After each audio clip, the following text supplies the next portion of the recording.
Hey guys, this is Derek with a real quick note on the upcoming podcast. We touch on a number of different topics from the team winning 5 of the last 6, focus in a little bit on Ben Simmons and his dominant play of late and his return to an aggressive scoring mentality. We talk about Joel Embiid and how his status for upcoming games is determined. We focus in quite a bit on Markelle Fultz and his return to 5-on-5 practices, what we can expect for Fultz in terms of a return date and also effectiveness, what we saw from his jumper over the last week, and then we touch on the London game a little bit at the end. This podcast was recorded on Monday afternoon. The reason I mention that is because I have to go jump on a flight to London real soon. There's almost no chance I'm going to get this released before that happens. It shouldn't be a problem because the team only plays once in the next week, and that's on Thursday, a couple days away, so there shouldn't be any real major news. Knowing my luck, a major Markelle Fultz update will come out this afternoon at practice, but regardless, the podcast is going to be released as is. So just a heads up for context on when it was recorded. Thank you guys once again for listening. Subscribe if you want over at SixersBeat.com and enjoy the podcast.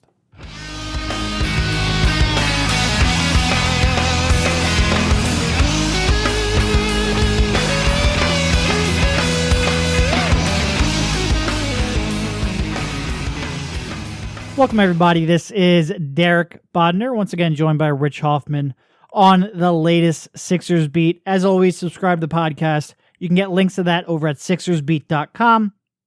Check out the CLNS Media Network, ourselves, B-Ball Breakdown, Real Jam Radio, Sam Vecini's Game Theory podcast. A lot of good shit on there. Also, please do leave us a rating or a review, particularly on iTunes or Apple Podcasts. That helps us out quite a bit. How you doing, Rich? Not bad, Derek. The Sixers are turning around a little bit here as we get ready to go to London. It's almost like a young team that lacks experience and doesn't have a whole lot of depth is going to be a little bit, a little bit up and down. There's going to be peaks and valleys, but it's very much been after losing 9 out of 10, they've now won 5 out of 6, and everybody is happier.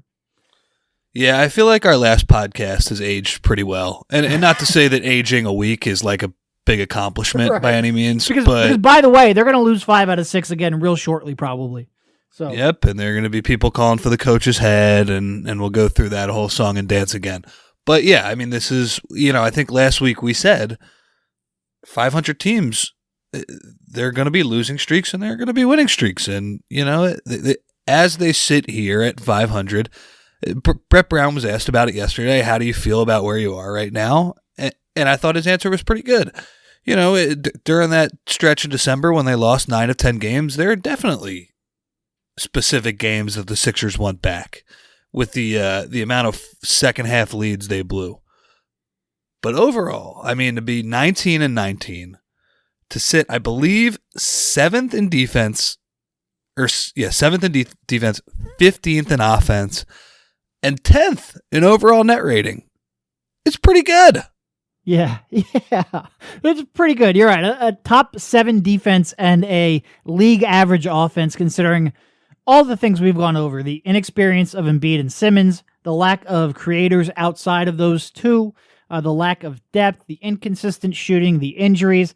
15th in offense, and people are like getting on Brett Brown because of the team's offensive performance. They're so far exceeding my expectations that it has been it honestly, a lot of times I'll look through it and I'll go like, how the hell are they doing this? Like it doesn't make a whole lot of sense until you realize they have one of the most, unstoppable forces in the game playing, so far. What's he at? How many games is he at? I think he's missed, I think he's played about 3 out of every 4 games so far this season. When he's on the court, right, they're really fucking good. I mean, it really, we almost overstate that, but it almost can't be overstated because it's the absolute truth. They're a good team when he's playing. He covers up a lot of deficiencies on both ends of the court. Yeah, I don't have his on-off numbers in front of me right now, but I was looking at Ben Falk's site last night. They're 3rd in the NBA in effective field goal percentage against, which just tells me like it's really hard to score on this guy. Yeah. With the amount that they foul and with how little that they're turning over the other teams, when you force that many missed shots, like at some point you're going to turn into a good defense. It's just, yeah, he's been awesome. And I will say, like, the last week, them not throwing the ball all over the court and basically barfing all over themselves, then they're a pretty good offensive team too. And it's, it's kind of funny. They have this one game in 9-day stretch, and it almost feels like it's a bad time for that to happen. You kind of, after they blew out the Pistons the other night, you were kind of thinking, oh, I wish they could keep playing, right? They're kind of on a roll right now. Yeah, for sure. You mentioned the Embiid on-off numbers. I almost stopped checking them because they're so consistently dominant. But I just went back and looked. 109.3 offensive rating with him on the court. That would be the sixth best offense in the league, right behind the Minnesota Timberwolves and the Milwaukee Bucks. And a 99.2 defensive rating, which is number one in the league. And it's incredible what they're able to accomplish just when they have that one guy on the court. All right, well, we're actually now back, and I guess a real quick behind the curtain of podcasting, my internet connection just died out. I'll have to give Fios a call after this. And now I'm tethered to my phone, so we'll see how well this goes. But yeah, Embiid's on-off numbers, really good. Go Rich. Yeah, I was just looking at them when your internet went out. That's basically Golden State Warriors territory when he plays, which, considering they're the best basketball team I've ever seen, right, is pretty good. And he just, he changes everything. And obviously he's been battling his nagging injuries this week, and that's going to be a big factor. But take the other night, for example, when they play the Pistons, I was sitting there the other night, and to be fair to Detroit, they're playing without Reggie Jackson. And the Sixers were just on fire the other night. That was a shooting night that is going to be better than the average game. But I'm sitting there watching that and thinking, they're better than these guys. Yep. If Joe can stay healthy, just even at the rate he's at right now, they're going to finish ahead of these guys. And honestly, like, looking at the Eastern Conference standings, they have a better point differential than the 5th through 8th seeds. I look at the Pacers. That's another team they're better than. They're better than the Knicks, who are behind them, who have still played 1 million home games. And we'll see about the Heat and the Bucks. But yes, right now they're in a pretty good spot, I would say, to make the playoffs. And there are a lot of positive indicators for them being a good team throughout the rest of this season. Yep, and I think if you probably listened to our previous podcast, it might sound like we're down on the team, and certainly I think I'm down on the depth of the team, but I think when I look at the overall status, I think what I was explaining was that they're going to go through their ups and downs, but overall, I still, like you said, I think they're better than the Pistons team, who I don't buy defensively at all. And there's a lot of, I think a lot of these teams, the Knicks are starting to come back down to earth. The Hornets are coming back down to earth. The Pacers are coming back down to earth a little bit. I think the Sixers are better teams. Even if I'll sit here and point out their flaws, they still have two dynamic players. They still have a good competitive playoff caliber starting five. There's still a lot to like about this team. I'm just saying be wary of the ups and downs of the season. But yeah, I think they're a better team than the Pistons. I think they've shown that so far throughout the year, and I think they've shown that throughout Stan Van Gundy's career, which is awesome. I love watching Stan Van Gundy lose to the process Sixers after he got on his his soapbox, his self-righteousness. It is fun to watch, even if I probably don't hate Stan Van Gundy as much as many people in the area. It is fun watching him lose to these teams. I'm the same exact way. I actually really like Stan Van Gundy. He just somebody who's that honest, and not to get too political, but I agree with a lot of his outspoken views on subjects other than basketball, we'll say. And I just think he's a character. And in terms of the NBA being an entertainment product, when he's screaming, go build a fucking wall or whatever that was, or all these little things, or watching him, the video of him dribbling on YouTube makes me laugh, or the or the video of him looking like he just cut a rap album while he's on a bicycle. I don't know. It's pretty funny. But yeah, he is 7-7 since taking over the Pistons against the Sixers, and as we know, there were some really bad basketball teams that the Sixers were fielding during that time. So not great. And obviously he's a great process enemy. So what do you think, as far as Ben Simmons the other night, I thought his first quarter against Detroit was as good as he has played all season. And considering that he hasn't exactly been a slouch the entire season, that was a pretty impressive performance. Simmons has been really good recently. Why do you think that is? Well, I mean, his coach pretty much explained it. He said when Simmons is, when you're not concerned about the free throw line, you're naturally more aggressive. And I think it's pretty clear watching him. But I also think, and first of all, a lot of people now saying, "Oh, did he fix his free throw?" No. Like I still think he's going to have these stretches where he looks, he struggles mightily and his confidence comes and goes. But right now he's playing like he's not concerned about getting the free throw line. And when he does that, you can see his physical dominance really shine. And also it helps, oh, by the way, over the last 6 games, the Sixers are shooting 40% from three-point range. Redick and Covington are healthy and available and playing minutes and making shots. Embiid has been on the court. Those things are huge factors in what kind of space Ben Simmons has to operate with. And that, in turn, is a big factor in how effective Ben Simmons is. But he's also just been more aggressive in taking up that space, building up ahead of steam, getting to the paint, initiating contact, and scoring in the lane. I think I looked over the last 3 games. I think he was in the 4 games before the last 3. He was scoring like 10 points a game on 40% shooting from the field and scoring like 3 points per game off of drives. He's now shooting he's scoring like 8 points a game off of drives and shooting almost, 60% from the field on those drives. It's a completely different Ben Simmons. And you look, I believe since the Washington game, he was shooting about 3 free throws per game. Yeah. Since that Hack-a-Ben game in late November. And Brett said it the other night, he didn't shoot too many free throws against the Pistons. I think it might have only been 1, honestly. But the 2 games before, he shot a lot. I think it was 25 or something like that. 27, something like that. Yeah, it was 11 and 15. Yeah, and of course, hey, some of those were Popovich going to Hack-a-Ben late in the game to a poor result. But Ben was really aggressive, and as you saw the other night, he was shot out of a freaking cannon against the Pistons. I mean, God, some of those spin moves and everything was great. And while he wasn't getting to the line at a crazy level that game, it wasn't for lack of effort, though. He was just getting to the rim and finishing. And I thought it was interesting because some people try to downplay that he's afraid to shoot free throws. And I don't, unless it's the end of the game, I don't think he's explicitly afraid to shoot free throws.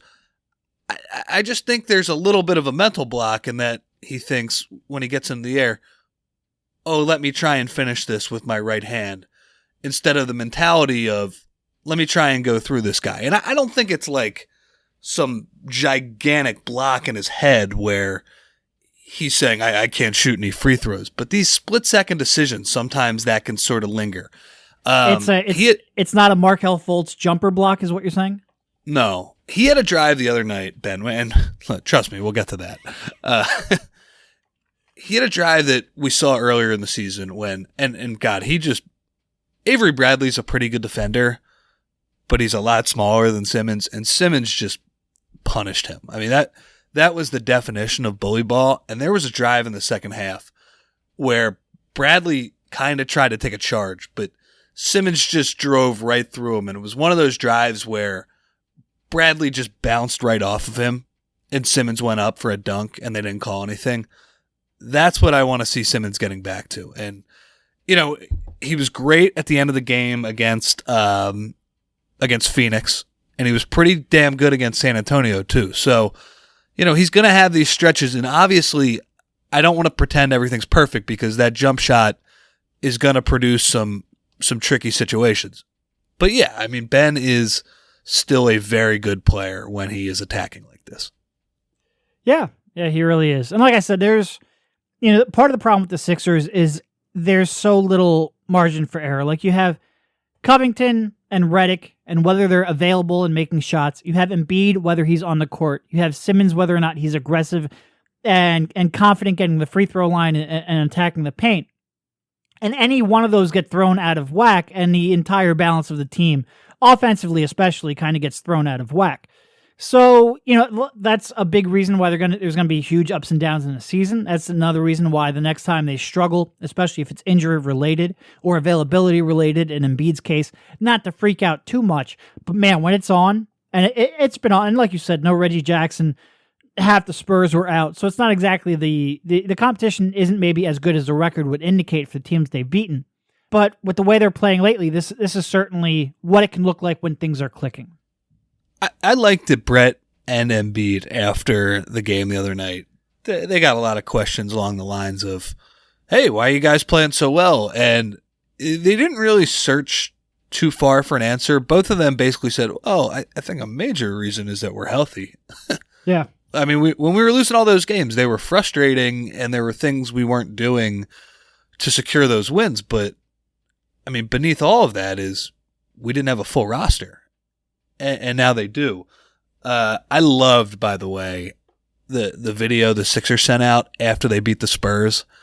They took a page from the Eagles and they showed the locker room celebration. And you also saw Brown's focus on getting Simmons to the free throw line, because he said, I guess what he thought was behind closed doors before the game, he told Simmons to go shoot a fucking ton of free throws.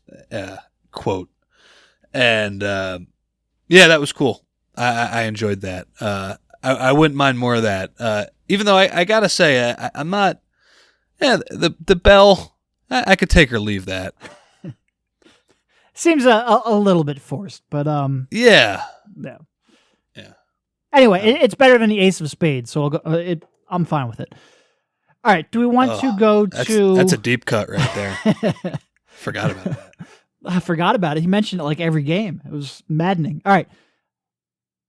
Do we want to go to Fultz, his practicing and his jumpers and his return to play program, or do we want to go to Embiid and his in and out of the lineup, or at least in and out of the his status updates? Let's do Embiid first, because I feel like that's a shorter conversation, perhaps a much shorter conversation.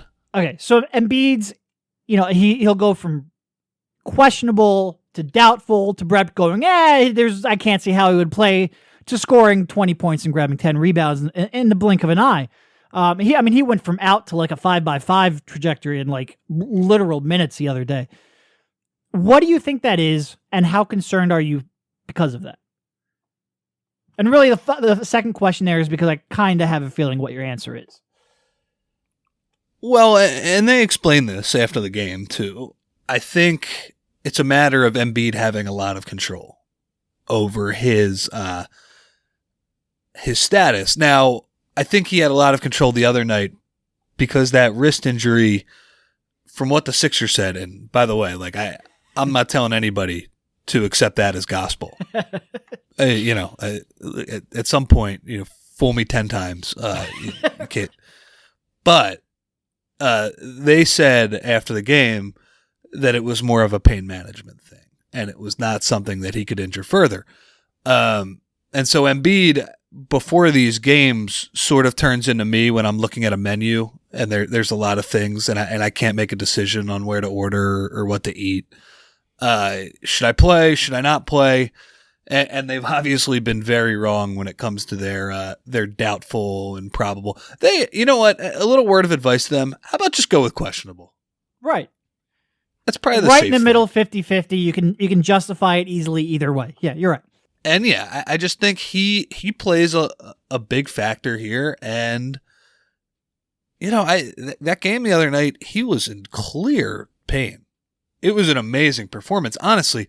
And before the game, he was saying, like 40 minutes before tip, he's saying, I can't play because I can't shoot. And if I can't shoot, like how much of a help could I be? So then it gets announced that he's playing, and everybody's thought is, okay, well, he's basically just going to rebound and maybe block some shots. No, he played great, stroking jump shots. Just he was awesome.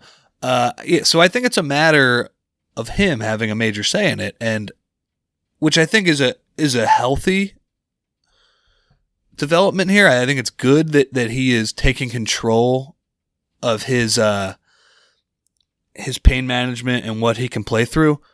But on the other hand, that can get dicey in terms of if it's a real serious injury. Right. The issue, there's little issue with him playing through a sprained hand. Like that, the escalation of that, even though it is his shooting hand, just doesn't seem all that likely. My only concern is that the Sixers, first of all, have the right differentiation of what is something that should be his control and should be a matter of pain management, and what is a bigger issue. I hope that that they can correctly identify the differences in that, and also that I hope they can then stand up to Joel and say, look, we know you're a warrior, we know you're going to try to play through this, but it's not in your best interest, and that they will both step up to him when that happens, and that he will listen to them when he needs to. And I guess we'll just have to kind of see it play out. Like, I'm a little more concerned. Honestly, the major minutes he played with a sore back, to me, are far more concerning than what happened with this hand situation. If that back situation didn't happen, there probably wouldn't be anything raised right now. But, I think with a guy like Joel, one thing I worry about, comments like Drummond the first time, when, he's like, why should I be worried about Embiid when he can't play regularly? And I'm paraphrasing here. Or, when the All-Star conversation comes up and his peers are questioning whether he should be an All-Star because he misses so much time, whether or not that's going to then give him, instigate him to play in games where he shouldn't. Clearly, I think the narrative that he is glass bothers him. And I just hope the Sixers have the right control of the situation when the injury is a little more severe than a sprained hand. Yeah, I mean, and you hit the nail on the head in that a sprained hand is far different from pretty much every other injury he's had since he's been here. That's not something that I'm worried about long term. And it was funny, he battled through that, and then on Friday he's not even on the freaking injury report. Yeah, and it seemed like in rewatching the game, it seemed like once in a while it was bothering him a little bit, but for the most part, I mean, he played a really good game again. And I will say about his game against the Pistons on Friday, I thought that was one of the best games he's played. And his stats won't blow you away. I got him in front of me right now. 9 of 16, 23 points, 9 rebounds, 1 block. That's it. But the way he got those, everything was so under control. And I remember when I was rewatching, I made a point to count how many times he fell down as a sort of a way to prove that he played an under control game. He still fell down 3 times. I don't want to say that he wasn't on the floor once in a while. But yeah, it was just in the flow of the offense. And Brett after the game even said, look, I mean, he can play where we just dump the ball down to him and sort of play through him that way. But that's not really the way I want to play, and that's not the way he should want to go about it. So to just have sort of a pain-free evening where it was never even in question that he'd be hurt, it was a good thing. Now, he, as I say that, they held him out of practice on Sunday because of that back. That, to me, seems like it's more of a precautionary thing, but I guess we'll see. Yeah, you never really know, Rich. You never really know. All right, let's move on to Mr. Fultz. Obviously, was successfully reintegrated into team activities this year as they ramped up his return to play program. Started off 4-on-4 earlier in the week. I think Tuesday was the first day he did that. And then yesterday, 5-on-5. I assume he'll probably play 5-on-5. Today, the Sixers then have 2 more practices on Tuesday and Wednesday leading up to the London game on Thursday. They come back then. Their next game isn't until Monday. So I guess with all this time off, the reports on Markelle Fultz will continue to ramp up. You saw a lot more of this than I did. I got trapped outside of the Philadelphia area, flew down to Florida on Tuesday afternoon, was supposed to fly back Wednesday night. None of that, the flight back didn't happen because of the storm. I finally got in, I think, Sunday morning, which was just a huge train wreck. Not a literal wreck, because you don't want to joke about it on flying, but it was a pain in the ass. But you saw a lot more of this than I did. What's your main takeaway from what he did during the course of the week, what you were able to see, how he looks, how comfortable he looks, and what your expectations are in terms of both the time frame and effectiveness? And I know that's a lot to throw at you, so I apologize, but it's what we want to talk about. Yeah. And I guess I'd preface all of this by saying it's still a limited setting, and this is just my opinion watching. But I will say, and obviously we've tweeted out some of the videos, I wouldn't expect a ton when he comes back initially. His jump shot, to me, there still appears to be a decent amount of issues. It still seems pretty darn inconsistent, and I know they've basically had Billy Lang working with him, but also, is it Mahmoud Abdul Rauf? I don't know how to say his name, but the former NBA player, he has been there. We have not gotten to see him work with Fultz, but he's clearly there, and he's clearly there to work with Fultz. There's been some positives, but I would even say that, to hold off the expectations on those too, because, his free throws look smoother, definitely. Those just ugly, those just brutal shots in the preseason, I don't think you're going to see those from the free throw line. But on the other hand, he's not really jumping, and he's pulling the ball up on the left side in a way that's honestly a little reminiscent of Lonzo Ball. Maybe not to that extreme degree, because he does bring it back to the middle. And then when he's shot pull-up jumpers, they have not looked consistent at all. And frankly, at times, they've looked bad. We'll see. If he shows up in a game situation and starts playing really well, I'd be happy to eat my words here. But from what I've seen, there is a lot of excitement about him coming back. I'm not sure about how effective he's going to be. Yeah. And look, when we have this conversation, there's been a months-long debate. Shoulder, changing his shot. We've been clear, changing the shot, something he tried to do during the offseason, now getting back to where that shot was at Washington. That's the angle we're going to come at it with. I'm pretty confident in that. I'm very confident in that. You can take my word for it or not. You can take my reading of the situation or not. Almost doesn't matter. The point is the consistency in the shot. And right now, he just looks, first of all, like you said, almost no lower body. He looks like they're really trying to isolate the part of the motion they have to get back to normal. And he just looks like when it happens in game action. This is just from the video I saw online. Like I said, you're a much better source of this at this time. I'll see him during the week over in London, but I didn't get to see him last week all that much. But it just looks like he is overthinking every aspect of his jump shot right now. And look, I think right now the Sixers are at the point where they say, look, if he's willing to play through it, we're willing to have him play through it and live with whatever inconsistency is there, as long as he's, you probably get to the point where if he just refuses to shoot him like he did at the beginning of the season, then you might have to have a conversation about whether it makes sense to let him play through it. But if it's just inconsistency and it's just results, it just seems like, if I were a fan reading this, I wouldn't say his jump shot's back, he's ready to be effective. I'd read it as say, look, they think the best way to get him back to where he needs to be is to let him play through that. And I would expect some pretty big inconsistency in the weeks and maybe even months to follow. Yeah, we're sort of piggybacking on what we talked about. This team is playing pretty well, and when Embiid plays, they're pretty damn good.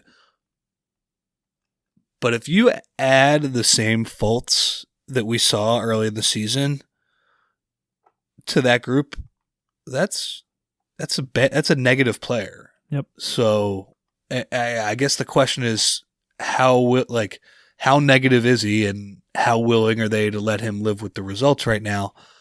I don't know, But I will say that there's a lot of excitement about him coming back.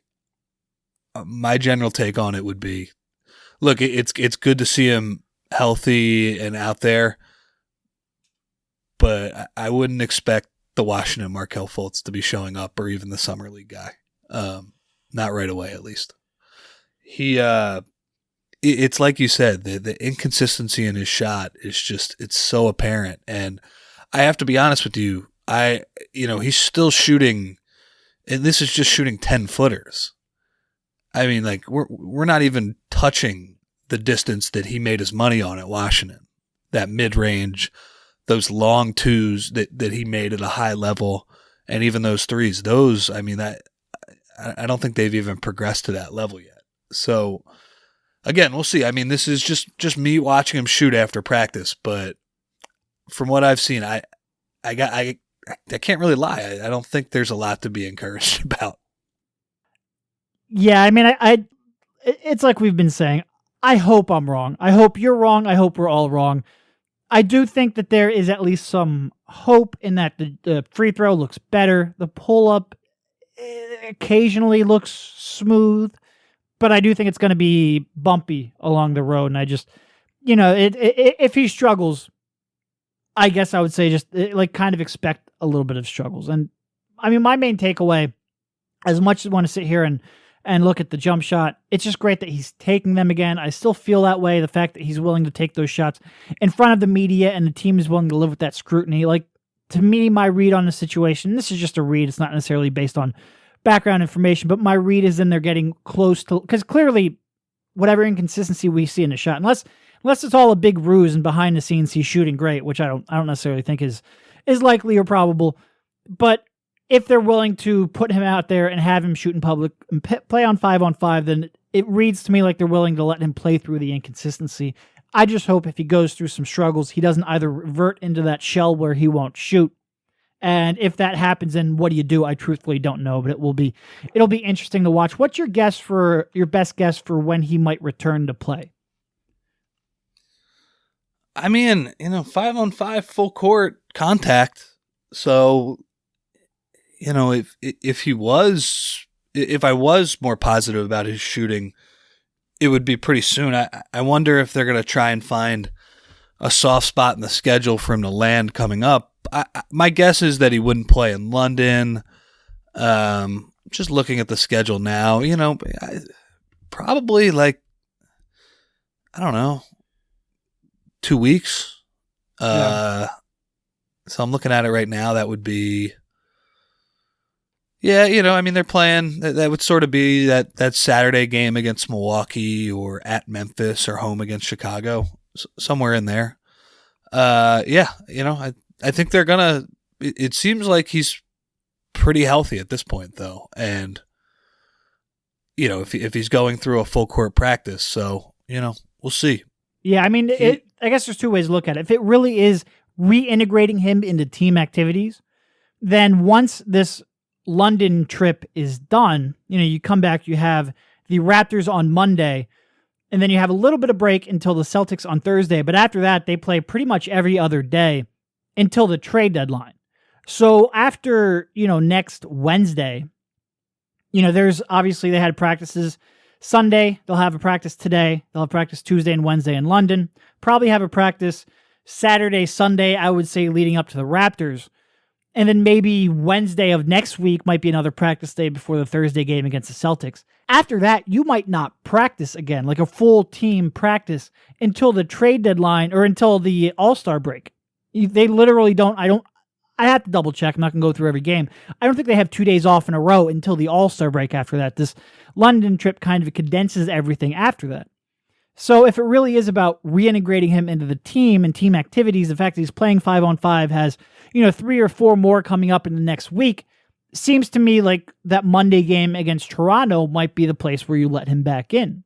But if it's more the jump shot and getting that consistent and something that he is comfortable using in games, I have no real read on his situation then, because it still seems like he's a little bit of a ways away. That could be 2 or 3 weeks. I guess I'll do something which doesn't necessarily make a whole lot of sense and take the Sixers at their word and say it's reintegrating back into the team. I'll say Monday against the Raptors, but who really knows? A lot could happen in the next week is what I'd say. Yeah, I mean, when we were watching yesterday too, you made the point too. Like, he's still so young. Yeah, he's very young. And it's not just from an age standpoint either. Like, he is immature in a way that doesn't make him a bad kid. I don't think he's out there breaking the law or anything like that. But he's still so young. Yeah. And God, when you watch him just do anything, that is pretty much the first thing that hits you. And look, I've the entire time from the moment Brett talked about it to now, I've said I believe what happened is they changed his shot late in the offseason. If that is what happened, and again, I'm pretty confident in that, then I don't necessarily, what I blame him most for is listening to bad advice. And if somebody tried to change his shot in August, like the team initially said, like I believe would be the case, I don't know how many rookies would have come into camp ready to play. I don't necessarily think it means he is, emotionally fragile, is a lot of people will say. I think he just listened to really bad advice, and it might have derailed his entire rookie season, and that sucks. But I don't think that changes my long-term projection all that much. At least I hope it doesn't. I still certainly see the talent in him. It's just I don't know what to expect when he comes back over the next, like I said, week, couple of weeks, month, whenever that may be. It might end up being you need an offseason to truly fix this, but who knows? That would certainly be my guess. Completely uncharted territory. I have no idea what. Regardless, he should be back relatively soon, all things considered. So you're going to London? Yeah, I will. I guess, we're recording this on Monday afternoon. Rich is about to head to practice. I'm about to head to the airport to go to London. Almost no chance I'm going to get time, especially with the dropouts now. We had another, didn't mention it at the time, but we had one dropout while I was tethered to my phone. So that's 2 dropouts I have to kind of edit out. Certainly not going to get a chance to do that before I get on the plane. I'll probably edit this one from 30,000 feet. So this will probably come out Tuesday. Considering the Sixers play one game in a week, there better not be anything to happen that would invalidate this podcast. Knowing our luck, they'll announce that Markelle Fultz will play on London later today, and fucking hell, I'm releasing the podcast anyway. I don't care. But I'm not going to be able to get to this right away. It will be probably tomorrow morning when I land in London. So, yeah. Look, it's going to be fun. I'm excited to go to London. I think it's a unique opportunity for the team. I think it's a really good, we talked earlier about whether you want that layoff. I do think it's good from a Markelle Fultz perspective to have all these practices now that you don't normally get. It will be interesting to say the least. It's good for a Joel Embiid perspective too. Yeah, get a little rest. Yeah, I mean, even if that was precautionary yesterday, just to have practices where you can, in a controlled environment, try and get your win back and not have to take the beating of a game every other night. It's a good thing. Yeah, for sure. It really is amazing how he can dominate the NBA. And, Brett said this many times. He doesn't really practice at this point of the season. It's pretty special. Pretty special. All right. I think that's probably all that I have. Thanks for jumping on, Rich. Sorry for the technical difficulties. Hopefully it doesn't sound too shitty in the podcast. And we'll talk to you soon. All right, man. All right. Also, check out theathletic.com/Philly since we never advertise it. Goodbye. You've been listening to the Sixers Beat right here on LibertyBallers.com and LibertyBroadcast.co.